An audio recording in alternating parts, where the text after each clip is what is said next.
തിരുവനന്തപുരം ജില്ലയിലെ പേട്ട റെയിൽവേ സ്റ്റേഷന് സമീപത്തായിരുന്നു നാടിനെ നടുക്കിയ സംഭവം അരങ്ങേറിയത്. ഉച്ചയ്ക്ക് ഏകദേശം 1 മണിയോടുകൂടി അന്നത്തെ ലോട്ടറി കച്ചവടം പൂർത്തിയാക്കിയ ഒരു ചെറുപ്പക്കാരൻ റെയിൽവേ ലൈനിന് സമീപത്തുള്ള തന്റെ വീട്ടിലേക്ക് മടങ്ങിയെത്തി.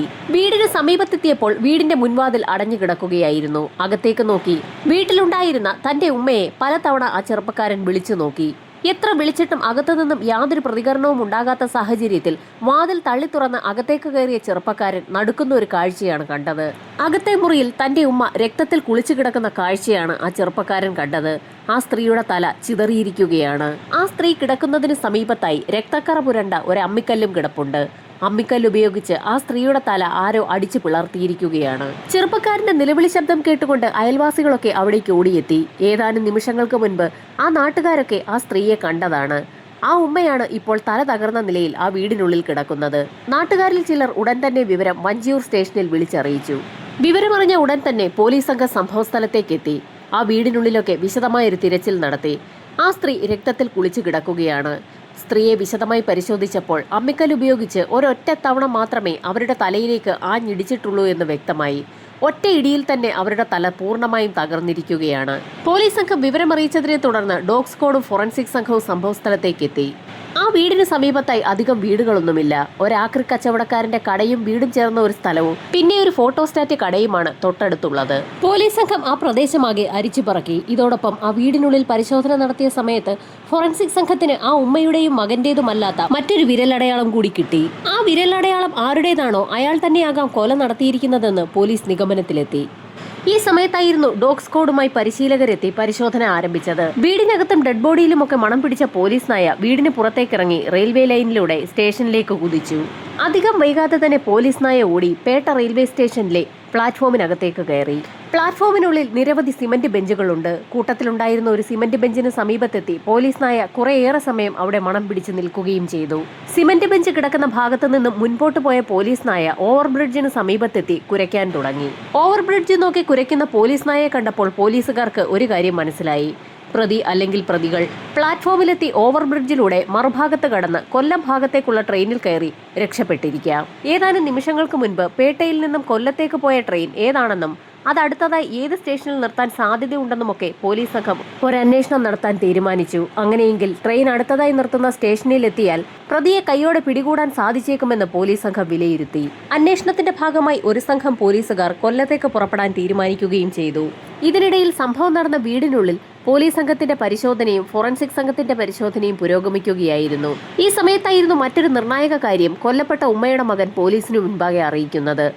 കൊല്ലപ്പെട്ട ഉമ്മയുടെ കഴുത്തിൽ ഒരു മാലയുണ്ടായിരുന്നു. ഇപ്പോൾ അത് കാണാനില്ല. ഇതിൽ നിന്നും പോലീസിന് സംഭവം കുറെ കൂടി വ്യക്തമായി.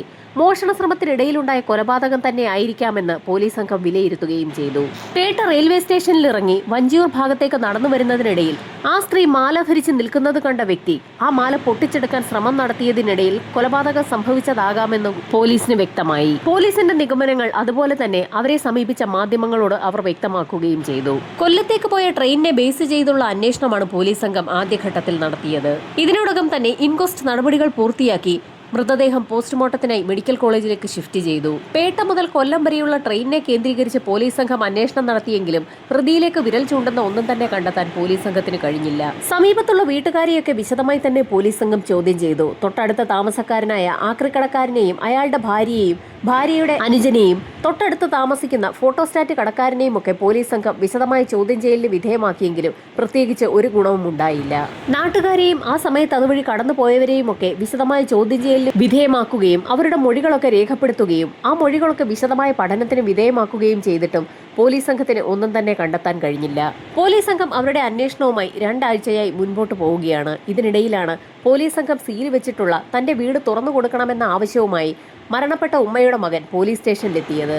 കഴിഞ്ഞ 2 ആഴ്ചയായി ഒരു സുഹൃത്തിനൊപ്പമാണ് ആ മകൻ താമസിച്ചുകൊണ്ടിരിക്കുന്നത്. ഇനിയും അത് തുടരാൻ കഴിയാത്ത സാഹചര്യത്തിലാണ് തനിക്ക് തന്റെ വീട്ടിലേക്ക് താമസം മാറണമെന്ന ആവശ്യം ആ ചെറുപ്പക്കാരൻ പോലീസ് സ്റ്റേഷനിൽ അറിയിച്ചത്. ക്രൈം സീനുമായി ബന്ധപ്പെട്ട് പോലീസ് സംഘത്തിന് പുതിയതായി ഒന്നും തന്നെ പരിശോധന നടത്താൻ ഇല്ലാത്ത സാഹചര്യത്തിലാണ് വീടിന്റെ താക്കോൽ ആ മകന് പോലീസ് സംഘം കൈമാറിയത്. പോലീസ് സ്റ്റേഷനിൽ നിന്ന് താക്കോലുമായി ചെറുപ്പക്കാരൻ തന്റെ വീട്ടിലെത്തി വീട് തുറന്ന് അകത്തേക്ക് കയറി. 2 ആഴ്ചയിലധികമായി അടച്ചിട്ട വീടായതുകൊണ്ട് തന്നെ വീടിനകമാകെ പൊടി കൊണ്ട് നിറഞ്ഞിരുന്നു. ഒരു ചൂലുപയോഗിച്ച് വീടിനകമൊക്കെ വൃത്തിയാക്കുന്നതിനിടയിലായിരുന്നു കട്ടിലിനടിയിൽ എന്തോ ഒരു വസ്തു തങ്ങിക്കിടക്കുന്നത് ചെറുപ്പക്കാരന്റെ ശ്രദ്ധയിൽപ്പെട്ടത്. കട്ടിലിനടിയിലേക്ക് നോക്കിയ സമയത്ത് ഒരു ജീൻസാണ് അതിന്റെ അടിയിൽ കിടക്കുന്നതെന്ന് ചെറുപ്പക്കാരന് മനസ്സിലായി. ഒരു കമ്പ് ഉപയോഗിച്ച് ആ ജീൻസ് പുറത്തേക്കെടുത്ത നിമിഷത്തിൽ തന്നെ ആ ചെറുപ്പക്കാരൻ നടുങ്ങിപ്പോയി. അത് തൻ്റേതല്ലാത്ത ഒരു ജീൻസാണ്. അതുമാത്രവുമല്ല, ആ ജീൻസ് നിറയെ രക്തത്തിൽ മുങ്ങിയിരിക്കുകയാണ്. ചെറുപ്പക്കാരൻ ഉടൻ തന്നെ ആ ജീൻസ് ഒരു കവറിലേക്ക് മാറ്റി അത് സ്റ്റേഷനിലെത്തിച്ചു. നീല നിറത്തിലുള്ള ഒരു ജീൻസ് ആണത്. പോലീസ് സംഘം ആ ജീൻസ് വിശദമായ പരിശോധനയ്ക്ക് വിധേയമാക്കി. ആ ജീൻസിന്റെ പോക്കറ്റിനകത്ത് ഒരു തീപ്പെട്ടിയും ഒരു ബീഡിയും പിന്നെ ഒരു സിനിമാ ടിക്കറ്റും ഉണ്ടായിരുന്നു. നാഗർകോവിലിലെ സിനിമാ തിയേറ്ററിൽ നിന്ന് എടുത്തിട്ടുള്ള ടിക്കറ്റാണത്. നാഗർകോവിലുള്ള ലോക്കൽ ബോഡി സംവിധാനത്തിന്റെ സീലും ആ ടിക്കറ്റിൽ ഉണ്ടായിരുന്നു. സിനിമാ തിയേറ്ററിന്റെ പേരും ആ ടിക്കറ്റിൽ വ്യക്തമായി തന്നെ പ്രിന്റ് ചെയ്തിട്ടുണ്ട്. അതുകൊണ്ട് തന്നെ ആ തിയേറ്റർ കേന്ദ്രീകരിച്ച് ഒരു അന്വേഷണം നടത്താൻ തന്നെ പോലീസ് സംഘം തീരുമാനിച്ചു. തമിഴ്നാട്ടിൽ നിന്നെത്തിയ ഒരു വ്യക്തി തന്നെയാകാം കൊലപാതകി എന്ന് പോലീസ് ഉറപ്പിക്കുകയും ചെയ്തു. കൊലപാതകം നടത്തിയ പ്രതി കൊല്ലത്തേക്ക് കടന്നു എന്നായിരുന്നു ഇതുവരെയുള്ള പോലീസിന്റെ നിഗമനം. പ്രതി തമിഴ്നാട്ടിൽ നിന്നെത്തിയതാണെന്ന് മനസ്സിലാക്കിയതോടുകൂടി ഒരു സംഘം പോലീസുകാർ നാഗർകോവിലിലെത്തി സിനിമാ തിയേറ്റർ കേന്ദ്രീകരിച്ച് ഒരു അന്വേഷണം നടത്തി. തിയേറ്ററിലും പരിസര പ്രദേശത്തുമൊക്കെ അന്വേഷണം നടത്തിയെങ്കിലും പ്രതിയിലേക്ക് എത്താവുന്ന ഒന്നും തന്നെ കണ്ടെത്താൻ പോലീസിന് കഴിഞ്ഞില്ല. ലോക്കൽ പോലീസിന്റെ അന്വേഷണം എങ്ങും എത്താതെ വന്ന സാഹചര്യത്തിൽ സർക്കാർ കേസന്വേഷണം ക്രൈംബ്രാഞ്ചിന് കൈമാറി. അന്വേഷണം ആരംഭിച്ച ക്രൈംബ്രാഞ്ച് സംഘം കോടതിയിലുണ്ടായിരുന്ന ആ തുണ്ടിമുതലുകളൊക്കെ ഒന്നുകൂടി വിശദമായ പരിശോധനയ്ക്ക് വിധേയമാക്കി. നീല ജീൻസും അതിൽ നിന്ന് കിട്ടിയ തീപ്പെട്ടിയും ബീഡിയും സിനിമാ ടിക്കറ്റും അതുപോലെ തന്നെ അമ്മിക്കല്ലും എല്ലാം വിശദമായ പരിശോധനയ്ക്ക് തന്നെ വിധേയമാക്കി. ഇതിനു പുറമെ നേരത്തെ ലോക്കൽ പോലീസ് ചോദ്യം ചെയ്ത വ്യക്തികളെയൊക്കെ ഒരു തവണ കൂടി വിളിച്ചു വരുത്തി വിശദമായ സ്റ്റേറ്റ്മെന്റ് എടുക്കുകയും ചെയ്തു. ക്രൈംബ്രാഞ്ച് സംഘത്തിന്റെ അന്വേഷണവും എങ്ങും എത്തിയില്ല. നാളുകൾ കടന്നുപോയിട്ടും അന്വേഷണം എങ്ങും എത്താതെ വന്ന സാഹചര്യത്തിലായിരുന്നു പെൻഡിംഗ് കേസുകളെക്കുറിച്ച് അന്വേഷിക്കാൻ പുതിയൊരു അന്വേഷണ സംഘം രംഗത്തെത്തിയത്. ഡിവൈഎസ്പി കിഷോർ കുമാറിനായിരുന്നു പിന്നീട് അങ്ങോട്ടുള്ള അന്വേഷണ ചുമതല. ലോക്കൽ പോലീസും ക്രൈംബ്രാഞ്ച് സംഘവും എത്ര അന്വേഷിച്ചിട്ടും ഒരു തുമ്പും കിട്ടാത്ത കേസിലാണ് ഡിവൈഎസ്പി പുതിയ അന്വേഷണം ആരംഭിച്ചത്.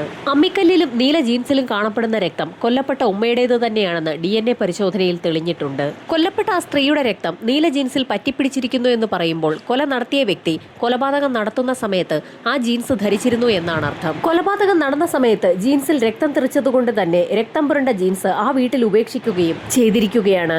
അങ്ങനെയെങ്കിൽ കൊല നടത്തിയ വ്യക്തി തന്റെ ഡ്രസ്സ് അവിടെ ഉപേക്ഷിച്ച സ്ഥിതിക്ക് ആ വീട്ടിലുണ്ടായിരുന്ന ഏതെങ്കിലും വസ്ത്രം ധരിച്ചുകൊണ്ടായിരിക്കാം പുറത്തേക്ക് പോയിരിക്കുന്നതെന്ന് അന്വേഷണ ഉദ്യോഗസ്ഥന് വ്യക്തമായി. ആ വീട്ടിൽ 2 വ്യക്തികളാണുള്ളത്. ഒന്ന് ലോട്ടറി കച്ചവടക്കാരനായ മകനും ഒന്ന് കൊല്ലപ്പെട്ട അയാളുടെ ഉമ്മയും.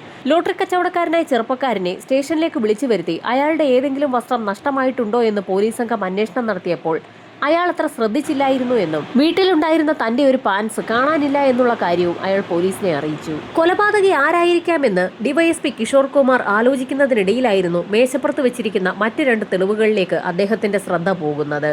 അത് ആ ബീഡിയിലും തീപ്പെട്ടിയിലുമായിരുന്നു. തീപ്പെട്ടിയുടെ പുറത്ത് കിസാൻ എന്നാണ് രേഖപ്പെടുത്തിയിരിക്കുന്നത്. അതുപോലെ തന്നെ ബീഡിയുടെ പുറത്ത് സെയ്ദ് എന്നും രേഖപ്പെടുത്തിയിട്ടുണ്ട്. കിസാൻ തീപ്പെട്ടിയും സെയ്ദ് ബീഡിയും ഉപയോഗിക്കുന്ന വ്യക്തിയാണ് കൊലപാതകത്തിന് പിന്നിലെന്ന് അന്വേഷണ ഉദ്യോഗസ്ഥൻ ഉറപ്പിച്ചു. അതുകൊണ്ട് തന്നെ കിസാൻ തീപ്പെട്ടിയും സെയ്ദ് ബീഡിയും കേന്ദ്രീകരിച്ച് ഒരു അന്വേഷണം നടത്താൻ തന്നെ ഉദ്യോഗസ്ഥൻ തീരുമാനിച്ചു. അന്വേഷണത്തിന്റെ ഭാഗമായി കൊലപാതകം നടന്ന വീടിന് സമീപത്തുള്ള കടകൾ കേന്ദ്രീകരിച്ച് കിസാൻ തീപ്പെട്ടിയും സെയ്ദ് ബീഡിയും വിൽക്കുന്ന കടകളുണ്ടോ എന്ന് ഒരു അന്വേഷണം നടത്തി. അന്വേഷണം നടത്തിയെങ്കിലും അങ്ങനെ ഒരു ബീഡിയും തീപ്പെട്ടിയും ആ പ്രദേശത്തെങ്ങും കച്ചവടം നടത്തുന്നതല്ല എന്നുള്ള വിവരമാണ് അന്വേഷണ ഉദ്യോഗസ്ഥന് ലഭിച്ചത്. നാഗർകോവിലിൽ നിന്ന് ലഭിച്ച സിനിമാ ടിക്കറ്റാണ് പോലീസ് സംഘത്തിന്റെ കൈവശമുള്ളത്. അതുകൊണ്ട് തന്നെ ഒരുപക്ഷെ തമിഴ്നാട്ടിൽ ഉൽപ്പാദിപ്പിക്കുന്ന ബീഡിയും തീപ്പെട്ടിയും ആയിരിക്കാം ഇതെന്നുള്ള ഒരു നിഗമനത്തിലേക്കാണ് പോലീസ് എത്തിയത്. നാഗർകോവിലിൽ അന്വേഷിച്ചപ്പോൾ കിസാൻ തീപ്പെട്ടിയും സെയ്ദ് ബീഡിയും നാഗർകോവിലിൽ ഉൽപ്പാദിപ്പിക്കുന്നതാണെന്ന് അന്വേഷണ സംഘം കണ്ടെത്തുകയും ചെയ്തു. നാഗർകോവിലുള്ള തിയേറ്ററിൽ സിനിമ കണ്ട വ്യക്തി, അവിടെ നിന്നും ബീഡിയും തീപ്പെട്ടിയും വാങ്ങി ഉപയോഗിക്കുന്ന വ്യക്തി, തമിഴ്നാട്ടുകാരനായ ഒരു വ്യക്തി എന്തിന് പേട്ടയിലെത്തണമെന്ന് അന്വേഷണ സംഘത്തിന് സംശയം തോന്നി. കൊല നടത്തിയ വ്യക്തി തിരുവനന്തപുരം നാഗർകോവിൽ തമ്മിൽ എന്തെങ്കിലും ബന്ധമുള്ള വ്യക്തി തന്നെ ആയിരിക്കാമെന്ന് പോലീസ് ഉറപ്പിച്ചു. പ്രതിക്ക് നാഗർകോവിലുമായി ബന്ധമുണ്ടെന്ന് മനസ്സിലാക്കിയ അന്വേഷണ സംഘം നേരത്തെ രേഖപ്പെടുത്തിയിട്ടുള്ള മൊഴികളൊക്കെ ഒന്നുകൂടി പരിശോധിച്ചു തുടങ്ങി. ഏതെങ്കിലും മൊഴികളിൽ നാഗർകോവിലുമായുള്ള ബന്ധം ആരെങ്കിലും പറഞ്ഞിട്ടുണ്ടോ എന്നൊന്ന് മനസ്സിലാക്കുന്നതിന് വേണ്ടിയായിരുന്നു അത്തരത്തിലൊരു പരീക്ഷണം നടത്തിയത്. എന്നാൽ മൊഴികൾ ഓരോന്നും വായിച്ചു നോക്കിയിട്ടും അതിൽ നിന്നും നാഗർകോവിൽ എന്നൊരു വാക്ക് ആരും പറഞ്ഞതായി അന്വേഷണ സംഘത്തിന് കണ്ടെത്താൻ കഴിഞ്ഞില്ല. മൊഴി നൽകിയ വ്യക്തികൾ ആരും തന്നെ നാഗർകോവിലിനെ കുറിച്ച് ഒന്നും പറഞ്ഞിട്ടില്ലാത്ത സാഹചര്യത്തിൽ അന്വേഷണ സംഘത്തിന് ആകെ നിരാശയായെങ്കിലും അന്വേഷണ ഉദ്യോഗസ്ഥനായ കിഷോർ കുമാർ മൊഴി നൽകിയ വ്യക്തികളെയൊക്കെ ഒരിക്കൽ കൂടി സ്റ്റേഷനിലേക്ക് വിളിച്ചു വരുത്തി അവരുടെ വിശദമായ മൊഴിയെടുക്കാൻ തീരുമാനിച്ചു. മൊഴിയെടുക്കുന്നതിന്റെ ഭാഗമായി ആദ്യം സ്റ്റേഷനിലേക്ക് വിളിച്ചു വരുത്തിയത് കൊല്ലപ്പെട്ട ഉമ്മയുടെ അയൽവാസിയായ ആക്രിക്കടക്കാരനെ തന്നെയായിരുന്നു. ആക്രിക്കടക്കാരനെ കുറിച്ചും അയാളുടെ വീട്ടിലുള്ള ആളുകളെക്കുറിച്ചുമൊക്കെ പോലീസ് സംഘം വിശദമായി ചോദിച്ച് മനസ്സിലാക്കി. ആക്രിക്കടക്കാരനും അയാളുടെ ഭാര്യയും മക്കളും പിന്നെ ഭാര്യയുടെ അനുജനുമാണ് അയാളുടെ വീട്ടിലുള്ളത്. സംഭവം നടക്കുന്ന ദിവസം പ്രത്യേകിച്ച് ആരെയും കണ്ടിരുന്നില്ല എന്ന് ആക്രിക്കടക്കാരൻ പോലീസിന് മൊഴി നൽകി. ഈ സമയത്തായിരുന്നു വളരെ നിർണായകമായ ഒരു കാര്യം ഡിവൈഎസ്പി അയാളോട് ചോദിക്കുന്നത്. കിസാൻ തീപ്പെട്ടി ഉപയോഗിക്കുന്ന ഏതെങ്കിലും വ്യക്തികളെ തനിക്ക് പരിചയമുണ്ടോ എന്നുള്ളതായിരുന്നു ആ നിർണായകമായ ചോദ്യം. അത് കേട്ടപ്പോൾ തന്നെ കിസാൻ തീപ്പെട്ടി ഉപയോഗിക്കുന്ന വ്യക്തിയെ തനിക്ക് പരിചയമുണ്ടെന്നും തന്റെ ഭാര്യയുടെ സഹോദരൻ കിസാൻ തീപ്പെട്ടിയാണ് ഉപയോഗിക്കുന്നതെന്നും അയാൾ പോലീസിനോട് പറഞ്ഞു. കിസാൻ തീപ്പെട്ടിയും സെയ്ദ് ബീഡിയുമാണ് അയാളുടെ കോമ്പിനേഷൻ എന്ന് കൂടി ആക്രിക്കടക്കാരൻ പോലീസിനോട് പറഞ്ഞു. ശരിക്കും പോലീസുകാർ ആഗ്രഹിച്ച ഒരു മറുപടി തന്നെയാണ് ആക്രിക്കടക്കാരന്റെ വായിൽ നിന്നും വീണു കിട്ടിയിരിക്കുന്നത്. ആക്രിക്കടക്കാരന്റെ ഭാര്യയുടെ അനുജനെക്കുറിച്ച് വിശദമായി തന്നെ പോലീസ് സംഘം അയാളോട് അന്വേഷണം നടത്തി. ഏതുതരം വസ്ത്രങ്ങളാണ് അയാൾ ധരിക്കുന്നതെന്നുള്ള ചോദ്യത്തിന് അനുജൻ സ്ഥിരമായി നീല ജീൻസാണ് ധരിക്കാറുള്ളതെന്നും ആക്രിക്കടക്കാരൻ പോലീസിന് മൊഴി നൽകി. കിസാൻ തീപ്പെട്ടി, സെയ്ദ് ബീഡി, നീല ജീൻസ് ഇത് മൂന്നും ഒരു വ്യക്തിയിലേക്ക് കണക്ട് ചെയ്യപ്പെടുകയാണ്. ഈ കണക്ട് ചെയ്യപ്പെട്ട വ്യക്തിയെ പലതവണ പോലീസ് സംഘവും ക്രൈംബ്രാഞ്ച് സംഘവും ഒക്കെ പലതവണ ചോദ്യം ചെയ്യലിന് വിധേയമാക്കിയിട്ടുണ്ട്. അന്നൊന്നും കേസിലേക്ക് വിരൽ ചൂണ്ടുന്ന ഒന്നും തന്നെ അയാളിൽ നിന്ന് ലഭിച്ചിട്ടുണ്ടായിരുന്നില്ല. എന്നാൽ ഇപ്പോൾ ആക്രിക്കടക്കാരന്റെ വായിൽ നിന്നും പല കാര്യങ്ങളും പോലീസ് അറിയുകയാണ്. ആക്രിക്കടക്കാരനിൽ നിന്നും കൂടുതൽ വിവരങ്ങൾ പോലീസ് സംഘം ചോദിച്ചറിഞ്ഞു. ചോദ്യം ചെയ്യലിൽ നിന്നും ഭാര്യയുടെ അനുജന് പനയിൽ നിന്ന് വെട്ടിയെടുക്കുന്ന നൊങ്ക് നഗരത്തിലൊക്കെ സപ്ലൈ ചെയ്യുന്ന ബിസിനസ്സാണെന്നാണ് അയാൾ പോലീസിനോട് പറഞ്ഞത്. ഇതുമായി ബന്ധപ്പെട്ട് നാഗർകോവിലിൽ നിരവധി കർഷകരുമായും ഭാര്യയുടെ അനുജന് ബന്ധമുണ്ടെന്നുകൂടി ആക്രിക്കച്ചവടക്കാരൻ പോലീസിന് മൊഴി നൽകി. നാഗർകോവിലുമായി ആക്രിക്കച്ചവടക്കാരന്റെ ഭാര്യയുടെ അനുജന് ബന്ധമുണ്ടെന്നുകൂടി അയാൾ സൂചിപ്പിച്ചതോടുകൂടി പോലീസ് സംഘത്തിന് വളരെ സന്തോഷമായി. ഈ സമയത്തായിരുന്നു മറ്റൊരു നിർണായക ചോദ്യം കൂടി ഡിവൈഎസ്പി ആക്രിക്കടക്കാരനോട് ചോദിക്കുന്നത്. ആ ഉമ്മ കൊല്ലപ്പെട്ട ദിവസം ആക്രിക്കച്ചവടക്കാരന്റെ ഭാര്യയുടെ അനുജൻ വീട്ടിൽ തന്നെ ഉണ്ടായിരുന്നോ എന്നുള്ളതായിരുന്നു പോലീസിന്റെ ആ ചോദ്യം. സംഭവം നടന്ന ദിവസം രാവിലെ കുറച്ച് കാശ് ആവശ്യപ്പെട്ടുകൊണ്ട് ഭാര്യയുടെ അനുജൻ തന്നെ സമീപിച്ചിരുന്നു എന്ന് ആക്രിക്കച്ചവടക്കാരൻ പോലീസിനോട് പറഞ്ഞു. എന്നാൽ തന്റെ കയ്യിൽ പണമില്ല എന്ന് പറഞ്ഞ് അയാൾ ഭാര്യയുടെ അനുജനെ പറഞ്ഞയക്കുകയും ചെയ്തിരുന്നു. അത് മാത്രവുമല്ല, അയാൾ ലഹരി ഉപയോഗിച്ച് കറങ്ങി നടക്കുന്ന വ്യക്തിയാണെന്നും അതുകൊണ്ട് തന്നെയാണ് അയാളുടെ ഭാര്യയും മക്കളും അയാളെ ഉപേക്ഷിച്ച് പോയതെന്നുകൂടി ആക്രിക്കച്ചവടക്കാരൻ പോലീസിനോട് പറഞ്ഞു. പോലീസ് സംഘം ഉടൻ തന്നെ ആക്രിക്കച്ചവടക്കാരന്റെ ഭാര്യയുടെ അനുജനായ റിയാസിനെ പോലീസ് സ്റ്റേഷനിലേക്ക് വിളിച്ചു വരുത്തി ചോദ്യം ചെയ്യൽ ആരംഭിച്ചു.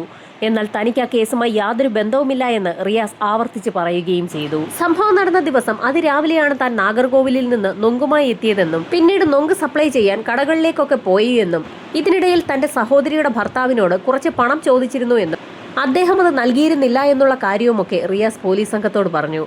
എന്നാൽ ആ ഉമ്മയുടെ മരണവുമായി ബന്ധപ്പെട്ട് തനിക്കൊന്നും അറിവില്ല എന്ന് അയാൾ വീണ്ടും പോലീസിനോട് ആവർത്തിച്ചു. നേരത്തെ പല പ്രാവശ്യം ലോക്കൽ പോലീസും ക്രൈംബ്രാഞ്ച് സംഘവും മൊഴിയെടുത്ത സമയത്ത് നാഗർകോവിലുമായുള്ള ബന്ധം പറയാതിരുന്നതും നൊങ്ക് കച്ചവടത്തെക്കുറിച്ചുള്ള കാര്യങ്ങളൊന്നും പറയാതിരുന്നതും എന്തുകൊണ്ടാണെന്ന് ഡിവൈഎസ്പി റിയാസിനോട് ചോദിച്ചു.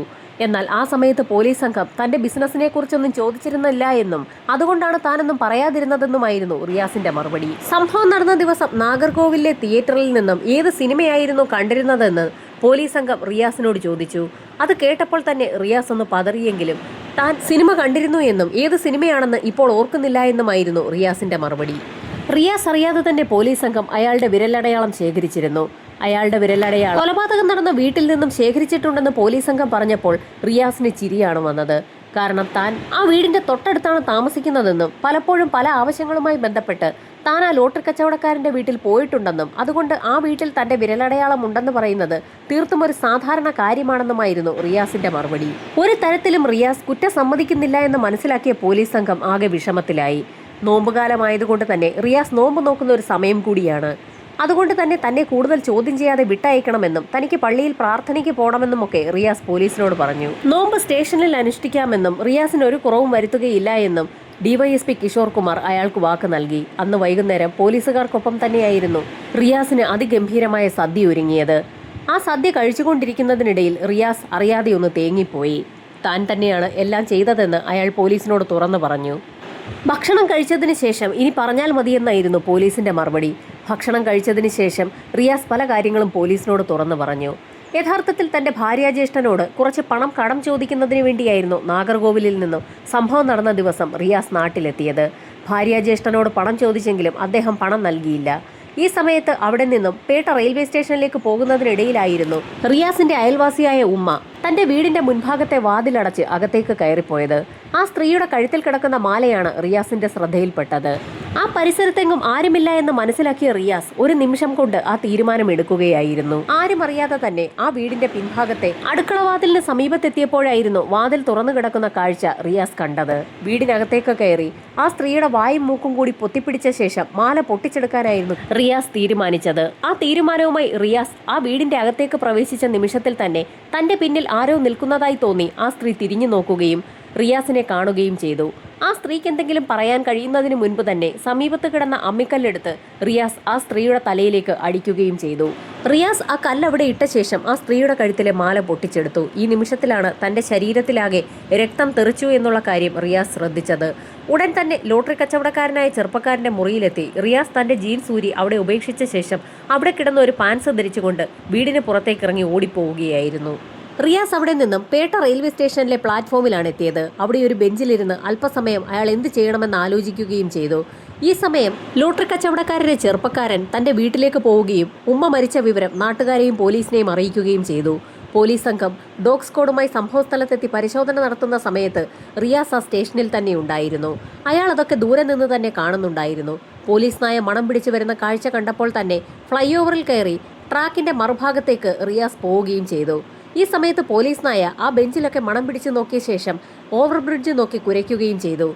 യഥാർത്ഥത്തിൽ പോലീസ് നായ അവിടെ നിന്ന് കുരയ്ക്കുന്ന സമയത്ത് എതിർഭാഗത്തെ പ്ലാറ്റ്ഫോമിൽ റിയാസ് നിൽക്കുന്നുണ്ടായിരുന്നു. പോലീസ് നായ ഓവർബ്രിഡ്ജിലേക്ക് നോക്കി കുരയ്ക്കുന്നത് കണ്ട പോലീസുകാർ മറുഭാഗത്തെത്തിയ പ്രതി അവിടെ നിന്നും കൊല്ലം ട്രെയിനിൽ കയറി പോയിട്ടുണ്ടാകുമെന്ന് ഒരു നിഗമനത്തിലേക്ക് എത്തിയ സമയത്തായിരുന്നു കഥയാകെ മാറിമറിഞ്ഞത്. ഇതേ സമയം റിയാസ് ആ പ്ലാറ്റ്ഫോമിലൂടെ നടന്ന് ഒരു കോളനിക്ക് സമീപത്തെത്തി. നാടോടികൾ അവരുടെ ഡ്രസ് അവിടെ ഒരു അയയിൽ കഴുകി വിരിച്ചിട്ടിരിക്കുന്നത് റിയാസിന്റെ ശ്രദ്ധയിൽപ്പെട്ടു. റെയിൽവേ സ്റ്റേഷനിൽ ഡോഗ് സ്ക്വാഡും പോലീസും തിരച്ചിൽ നടത്തുന്നതിന്റെ ഭാഗമായി ആ പ്രദേശത്തുള്ള ആളുകൾ മുഴുവൻ റെയിൽവേ സ്റ്റേഷനുള്ളിൽ ഉണ്ടായിരുന്നു. അതുകൊണ്ട് തന്നെ ആ കോളനിയിലും ആരും തന്നെ ഉണ്ടായിരുന്നില്ല. നാടോടികൾ കഴുകി വിരിച്ചിട്ടിരുന്ന ഡ്രസ്സിൽ നിന്നും ഒരു ഡ്രസ്സ് എടുത്ത് ധരിച്ച ശേഷം താൻ ധരിച്ചിരുന്ന ആ ലോട്ടറി കച്ചവടക്കാരന്റെ പാൻസൂരി ആ അയയിലേക്ക് വിരിച്ച ശേഷം റിയാസ് അവിടെ നിന്നും കടന്നു പോവുകയും ചെയ്തു. ശരിക്കും പോലീസുകാർ തിരച്ചിൽ നടത്തുന്ന സമയത്ത് റിയാസ് ആ പരിസരത്തൊക്കെ തന്നെ ഉണ്ടായിരുന്നു. പോലീസുകാർ ആദ്യഘട്ടത്തിൽ എത്ര ശ്രമം നടത്തിയിട്ടും റിയാസ് ഒന്നും തുറന്നു പറഞ്ഞിരുന്നില്ല. പോലീസ് സംഘം അയാൾക്ക് ഭക്ഷണം വാങ്ങിക്കൊടുത്ത സമയത്തായിരുന്നു അയാൾ സത്യസന്ധമായി കാര്യങ്ങളൊക്കെ തുറന്നു പറഞ്ഞത്. തനിക്ക് ആദ്യമായിട്ടാണ് മറ്റൊരു വ്യക്തി ഇത്രയും നല്ല ഭക്ഷണം വാങ്ങിത്തരുന്നതെന്നായിരുന്നു റിയാസ് കണ്ണുകൾ നിറഞ്ഞുകൊണ്ട് ഡിവൈഎസ്പിയോട് പറഞ്ഞത്. അന്വേഷണം പൂർത്തിയാക്കിയ പോലീസ് സംഘം കുറ്റപത്രം കോടതിയിൽ സമർപ്പിച്ചു. റിയാസിന് ജീവപര്യന്തം തടവ് ശിക്ഷ വിധിച്ചു എന്നുള്ള വാർത്തകളാണ് ഇപ്പോൾ പുറത്തു വന്നിരിക്കുന്നത്.